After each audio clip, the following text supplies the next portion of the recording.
Assalamualaikum warahmatullahi wabarakatuh. Halo adik-adik mahasiswa, selamat bertemu lagi dengan kami tim dosen mata kuliah Dasar-Dasar Manajemen. Pada video ini akan dijelaskan mengenai motivasi dan kepemimpinan. Bab ini merupakan fungsi dari pengarahan dan implementasi dalam manajemen bagian kedua. Adapun capaian pembelajaran pada pertemuan ini, kita akan mempelajari mengenai peran motivasi dan kepemimpinan dalam suatu organisasi dan manajemen.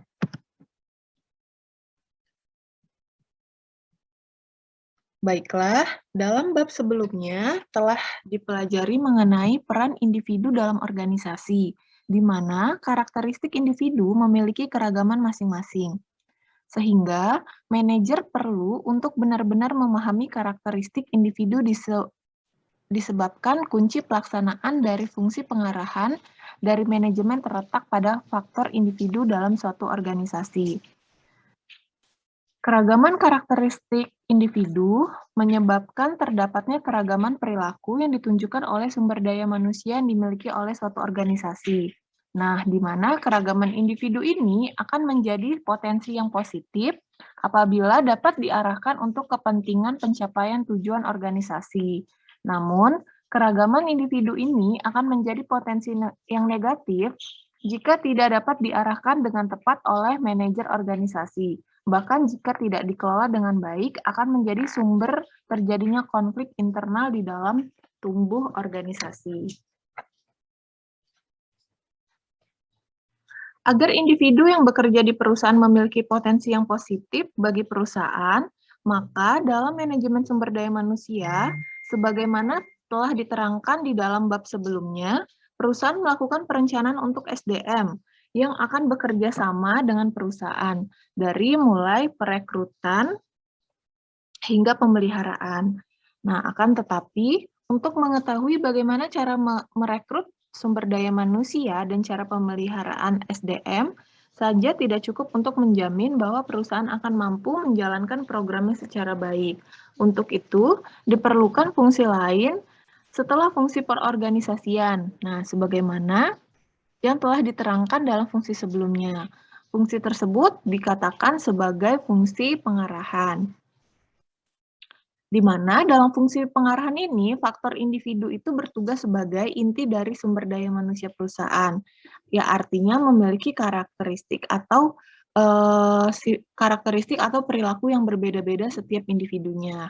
Nah, agar keragaman individu itu dapat dikelola dengan baik, maka manajer perlu memahami bahwa dalam fungsi pengarahan, kunci agar fungsi tersebut dapat berjalan dengan baik terletak pada motivasi yang dimiliki oleh setiap individu dan perusahaan, serta kepemimpinan yang ditunjukkan oleh manajer, serta didukung dengan pola komunikasi yang dibangun oleh manajer dengan seluruh anggota organisasi atau tingkat perusahaan.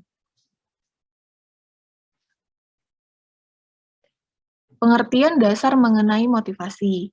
Menurut Friends dan Raven, motivasi adalah sesuatu yang mendorong seseorang untuk menunjukkan perilaku tertentu. Nah, perilaku yang diharapkan untuk ditunjukkan oleh tenaga kerja di perusahaannya tentunya perilaku yang akan menghasilkan kinerja yang terbaik bagi perusahaan, dan tentunya bukan sebaliknya. Kinerja yang baik menurut Griffin pada tahun 2000 ditentukan oleh 3 faktor. Yang pertama yaitu motivasi, yaitu terkait dengan keinginan untuk melakukan pekerjaan. Yang kedua, kemampuan, yaitu kapabilitas dari tenaga kerja atau SDM untuk melakukan pekerjaan. Dan yang ketiga ada lingkungan pekerjaan, yaitu sumber daya dan situasi yang dibutuhkan untuk melakukan pekerjaan tersebut. Jika perusahaan berhadapan dengan persoalan lingkungan kerja, barangkali tidak terlalu sulit untuk melakukan langkah antisipatif dan korektif terhadap persoalan tersebut. Akan tetapi, jika suatu perusahaan berhadapan dengan persoalan motivasi dari tenaga kerjanya, maka solusi dan langkah penyelesaiannya menjadi tidak mudah, karena motivasi itu terkait dengan suatu sifat yang tidak bisa diukur dan tidak dapat dilihat secara kasat mata. Nah, Untuk mengetahui bagaimana motivasi berperan dalam lingkungan pekerjaan, maka dapat dijelaskan pada proses motivasi sebagai pendorong perilaku. Jadi, berdasarkan gambar pada slide berikut ini, di mana proses bagaimana perilaku seseorang ditunjukkan oleh motivasinya, dimulai ketika seseorang menyadari bahwa dirinya memiliki kebutuhan atau kesenjangan akan kebutuhan tersebut. Katakanlah pendapatan yang minim. Maka, akibat pendapatan yang minim tersebut, orang tersebut kemudian melakukan tindakan pencarian jalan keluar untuk memperoleh pendapatan yang lebih baik.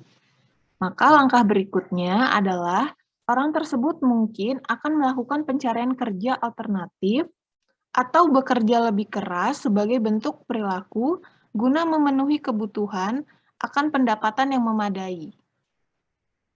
Nah, setelah bekerja keras dilakukan atau pekerjaan lain didapatkan, dirinya akan mengevaluasi apakah yang didapatkan olehnya sebagai akibat kerja keras atau pekerjaan barunya telah memenuhi keinginan dirinya untuk memperoleh pendapatan yang lebih tinggi atau tidak.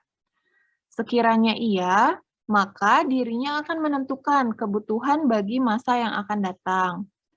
Namun, selain daripada itu, sekiranya dari hasil kerja kerasnya tidak memenuhi kebutuhannya untuk memperoleh pendapatan yang lebih baik, maka dirinya mungkin akan melakukan pencarian kembali alternatif guna untuk memenuhi tuntutan kebutuhannya tersebut.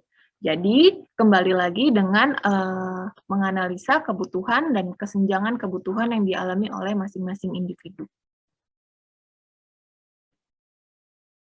Terdapat beberapa pendekatan dalam motivasi. Sebagaimana dikemukakan oleh Stoner, ada 3 pendekatan yang dikenal di dalam dunia manajemen. Yang pertama yaitu ada pendekatan tradisional, yang kedua ada pendekatan relasi manusia, dan yang ketiga ada pendekatan SDM. Pendekatan tradisional, yaitu pendekatan yang memandang bahwa pada dasarnya manajer memiliki kinerja yang lebih baik dari pekerja, dan pekerja hanya akan menunjukkan kinerja baik jika diiming-imingi kompensasi berupa uang. Nah, dalam sistem ini dihasilkan dari pendekatan ini diantaranya mengenai sistem pemberian insentif. Jadi, semakin banyak produk yang dihasilkan oleh pekerja, maka dapat dikatakan bahwa pekerja itu akan semakin produktif.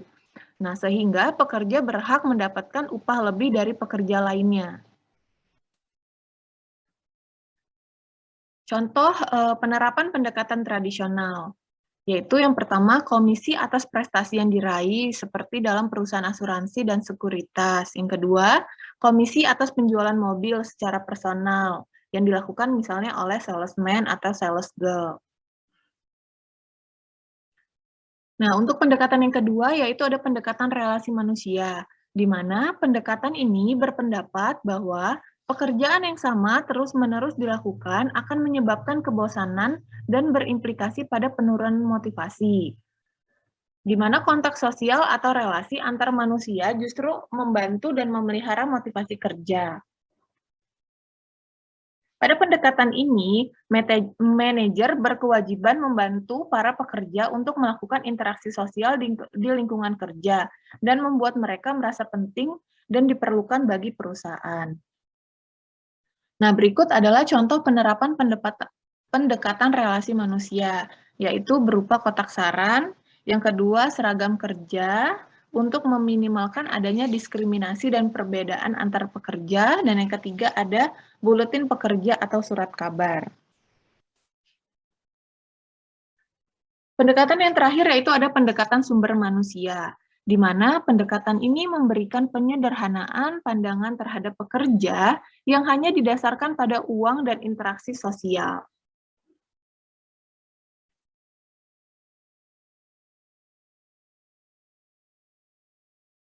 Menurut Douglas, para manajer perlu menyadari bahwa pada dasarnya manusia itu dikategorikan kepada 2 jenis karakter, yaitu tipe X dan tipe Y. Sumber daya manusia bertipe X memiliki kecenderungan sebagai orang yang malas untuk bekerja dan hanya akan bekerja jika dipaksa untuk bekerja. Sekalipun para pekerja memandang bahwa pekerjaan itu penting, namun umumnya pekerjaan dengan tipe ini akan cenderung menghindari pekerjaan dan tanggung jawab. Bagi pekerja dengan tipe X, pekerjaan adalah sesuatu yang tidak penting, dan oleh karenanya para pekerja akan cenderung bersifat pasif dalam setiap pekerjaan. Oleh karenanya, manajer harus memaksa dan menyuruh para pekerja dengan tipe X ini agar mau bekerja. Nah, paksaan ini dapat berupa aturan yang ketat, pemberian insentif, dan berbagai cara lain yang dapat memaksa para pekerja untuk mau bekerja. Nah, untuk tipe selanjutnya atau yang kedua yaitu ada tipe Y. Nah, di mana tipe ini memiliki kecenderungan yang bertolak belakang dengan tipe X. Artinya, para pekerja bertipe Y ini memandang bahwa pada dasarnya bekerja tidak berbeda jauh dengan bermain atau beristirahat. Jadi sangat tergantung kepada para pekerja dalam hal bagaimana menyikapi dan menjalaninya. Oleh karenanya, para pekerja yang bertipe Y cenderung menyukai pekerjaan dan bersifat aktif dalam setiap pekerjaan. Para pekerja yang bertipe Y ini juga akan sangat berinisiatif, kreatif, dan sangat menyukai berbagai tantangan di dalam pekerjaan. Sehingga para manajer perlu menciptakan suasana atau iklim kerja yang memungkinkan partisipasi dari setiap individu untuk berkembang. Salah satunya yaitu pendekatan partisipatif dalam manajemen. Nah, ada 5 perspektif kontemporer mengenai motivasi. Yang pertama itu ada perspektif kebutuhan, yang kedua ada perspektif keseimbangan dan keadilan, yang ketiga ada perspektif penghargaan, yang keempat ada perspektif penguatan, dan yang kelima ada perspektif penyusunan tujuan. Yang pertama itu terkait dengan perspektif kebutuhan mengenai motivasi.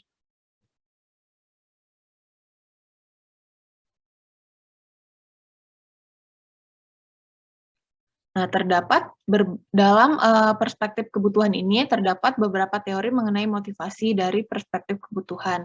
Yang pertama itu ada teori hierarki kebutuhan dari Abraham Maslow. Yang kedua ada teori IRG dari Clayton Aldefer. Yang ketiga ada teori kebutuhan dari Atkinson dan McClellan. Yang keempat ada teori dua faktor dari Frederick. Nah, untuk lebih jelasnya, saya akan menjelaskan mengenai teori hierarki kebutuhan dari Maslow. Nah, teori ini diperkenalkan oleh seorang psikolog Abraham Maslow. Maslow menyatakan bahwa orang-orang atau individu termotivasi untuk berperilaku dalam pekerjaannya untuk memenuhi kebutuhannya terdiri dari 5 tingkatan kebutuhan. Nah, kelima tingkatan kebutuhan itu, untuk yang pertama ada kebutuhan fisik. Berdasarkan hierarki kebutuhan dari Maslow, kebutuhan paling dasar dari manusia yang akan memotivasi mereka untuk bekerja adalah kebutuhan fisik, di mana kebutuhan ini dapat berupa kebutuhan akan makanan, kebutuhan biologis, dan lainnya. Dalam sebuah perusahaan, kebutuhan ini akan terpenuhi manakala tenaga kerja atau individu mendapatkan upah minimum yang mereka kehendaki di lingkungan pekerjaan yang nyaman dan lokasi yang bersih dari polusi. Untuk kebutuhan kedua yaitu ada kebutuhan keamanan. Nah, jadi setelah kebutuhan fisik terpenuhi, menurut Maslow, kebutuhan selanjutnya yang harus dipenuhi adalah kebutuhan akan keamanan. Nah, kebutuhan akan keamanan ini bukan sekedar untuk merasa aman dari berbagai gangguan fisik ataupun mental. Akan tetapi juga perasaan aman akan ketidakpastian di masa yang akan datang. Oleh karena itu, di antara contoh akan kebutuhan ini adalah rencana pasca pensiun dan pekerjaan, tunjangan di hari tua, dan lain sebagainya. Nah, setelah kebutuhan fisik dan keamanan terpenuhi, kebutuhan selanjutnya yang akan memotivasi tenaga kerja adalah kebutuhan untuk berinteraksi dan diterima oleh lingkungan sosial. Nah, perusahaan dapat memenuhi kebutuhan ini melalui penciptaan kondisi yang memungkinkan para tenaga kerja untuk berinteraksi satu sama lain dalam pekerjaannya secara lebih fleksibel dan terbuka. Nah, untuk kebutuhan yang keempat, yaitu kebutuhan akan penghargaan merupakan salah satu kebutuhan yang memotivasi tenaga kerja agar dapat bekerja dengan baik setelah kebutuhan fisik, keamanan, dan sosial terpenuhi. Kebutuhan ini dapat berupa penghargaan dari lingkungan sekitar, dari atasan maupun adanya kejelasan atas pekerjaan bagi tenaga kerja yang berprestasi. Sehingga perusahaan dapat memenuhi kebutuhan ini dengan cara menerapkan sistem pemberian penghargaan yang jelas bagi setiap tenaga kerja. Kemudian juga dengan menciptakan budaya organisasi yang menghargai setiap upaya yang dilakukan oleh tenaga kerja. Nah, untuk kebutuhan yang terakhir yaitu ada kebutuhan aktualisasi diri. Kebutuhan ini dapat berupa adanya tuntutan untuk pengembangan karir yang jelas, pekerjaan yang menantang, dan lain-lain. Perusahaan dapat memenuhi kebutuhan ini melalui pemberian promosi bagi tenaga kerja yang menunjukkan prestasi atau melalui pelibatan sesering mungkin pegawai dalam berbagai proyek atau kegiatan yang memiliki tantangan. Nah, jadi Maslow ini menyatakan bahwa kelima kebutuhan tersebut berlaku secara hierarki. Artinya, pemenuhan berawal dari tingkatan yang paling bawah, yaitu dari kebutuhan fisik hingga ke tingkatan yang paling atas, yaitu kebutuhan aktualisasi diri. Nah, kebutuhan yang hierarkinya lebih tinggi cenderung tidak akan memotivasi tenaga kerja sekiranya kebutuhan pada hierarki yang lebih bawah itu belum terpenuhi. Nah, untuk perspektif yang kedua, yaitu ada keseimbangan dan perspektif keseimbangan dan keadilan mengenai motivasi. Motivasi individu ditentukan oleh kesesuaian antara job input dengan job reward. Nah, di mana dalam job input itu meliputi usaha, kemampuan, keahlian, loyalitas, waktu, dan kompetensi. Sedangkan job reward itu adalah upah, kepastian, dan keamanan kerja, benefit, peluang karir, dan status hingga peluang promosi. Jadi, apabila seorang karyawan memberikan kontribusi yang baik atau menunjukkan kinerja yang baik kepada perusahaan, maka perusahaan itu akan memberikan kompensasi yang sesuai dengan kinerjanya. Jadi, seimbang antara apa yang diberikan dengan apa yang diterima. Nah, yang ketiga, itu ada perspektif pengharapan mengenai motivasi. Nah, jadi dalam perspektif pengharapan ini dapat dikatakan merupakan kelanjutan antara dari perspektif keseimbangan dan keadilan mengenai motivasi. Perspektif ini memandang bahwa motivasi seseorang dalam berperilaku dan bekerja sangat tergantung pada berbagai pilihan penghargaan yang akan diperolehnya berdasarkan tingkah laku dan pekerjaan yang akan dilakukannya. Menurut Stoner, yang terkait dengan perilaku seseorang dalam organisasi yang kaitannya dengan harapan seseorang dalam organisasi tersebut. Ada 4 asumsi. Yang pertama yaitu perilaku sangat ditentukan oleh kombinasi dari berbagai faktor individu dan berbagai faktor lingkungan. Yang kedua, perilaku individu dalam organisasi senantiasa ditentukan oleh kesadaran dan keputusan setiap individu. Yang ketiga, individu memiliki keragaman kebutuhan, pengharapan, dan tujuan. Yang keempat, masing-masing individu cenderung akan berperilaku berdasarkan pilihan alternatif perilaku yang terkait dengan harapan mereka. Nah, di mana keempat asumsi ini menjadi dasar apa yang dinamakan sebagai model pengharapan. Terdapat 3 komponen utama dari model pengharapan, yaitu yang pertama, pengharapan terhadap hasil yang akan diperoleh. Yang kedua, dorongan terhadap motivasi. Dan yang ketiga, pengharapan akan usaha yang dilakukan.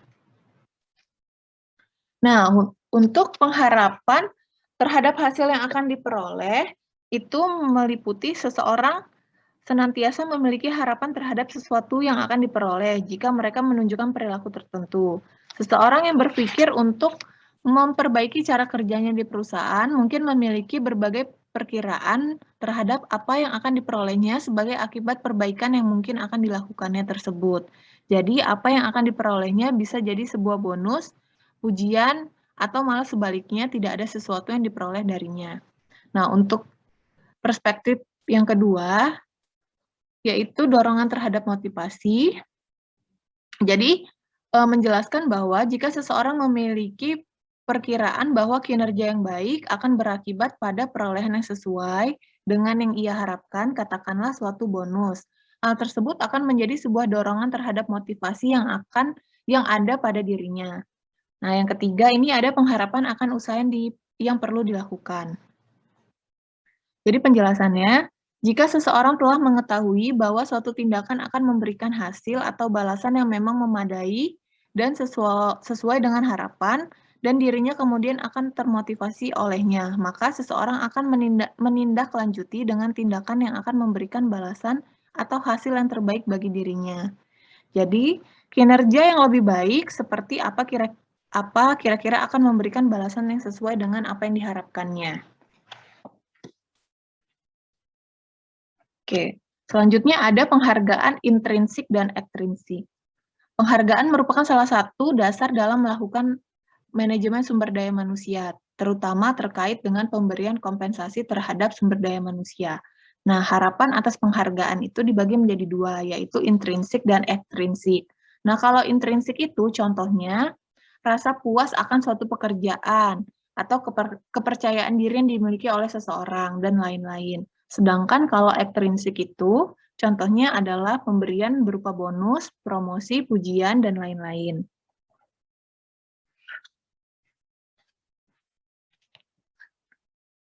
Selanjutnya ada perspektif penguatan mengenai motivasi. Prinsip dasar dalam perspektif ini menurut B.F. Skinner yaitu tindakan yang akan dipengaruhi oleh perilaku yang diterima akibat perilaku yang dilakukan di masa lalu. Nah, jika pegawai menerima perlakuan positif seperti pujian dan bonus akibat kinerjanya, maka sangat mungkin respon berikutnya yang terjadi adalah pegawai tersebut bekerja dengan lebih baik karena telah mengalami perlakuan positif di masa lalu. Yang kelima yaitu ada perspektif penyusunan tujuan mengenai motivasi. Dalam perspektif ini menyangkut tingkat keterlibatan anggota dalam penyusunan dan penentuan tujuan organisasi. Untuk anggota yang bertipe X, cenderung kurang dilibatkan dalam penyusunan tujuan, sedangkan untuk anggota yang bertipe Y, cenderung untuk dilibatkan dalam penyusunan tujuan.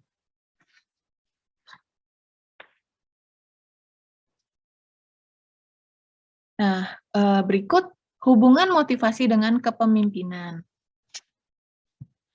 Nah, sebagai seorang manajer, perlu memahami bahwa setiap pegawai atau individu di dalam organisasi memiliki berbagai motif yang mendorong perilaku dan tindakan mereka. Maka, langkah berikutnya yang harus dilakukan dalam melakukan implementasi rencana dalam fungsi pengarahan adalah apa yang harus dilakukan oleh manajer sehingga rencana yang telah disusun organisasi dapat direalisasikan. Fungsi kepemimpinan pada dasarnya adalah tindak lanjut dari pemahaman para manajer terhadap keragaman karakteristik motif dan perilaku para pegawai dalam organisasi. Bagaimana semestinya para manajer mengarahkan dan memotivasi para pegawai menjadi esensi pokok dari kepemimpinan. Kepemimpinan sendiri merupakan bagian dari fungsi pengarahan dalam manajemen. Sekiranya fungsi pengarahan dalam manajemen ini direalisasikan, maka kepemimpinan menjadi salah satu kunci pokok yang harus dipahami. Karena pentingnya faktor kepemimpinan ini, tidak heran jika Stoner menempatkan faktor kepemimpinan atau fungsi pengarahan sebagai salah satu fungsi manajemen setelah fungsi perencanaan dan pengorganisasian. Oke, sekian video pembelajaran hari ini. Untuk materi selanjutnya akan kita lanjutkan di pertemuan berikutnya. Terima kasih yang telah menyaksikan video ini. Saya akhiri, wabillahi taufik wa hidayah. Wassalamualaikum warahmatullahi wabarakatuh.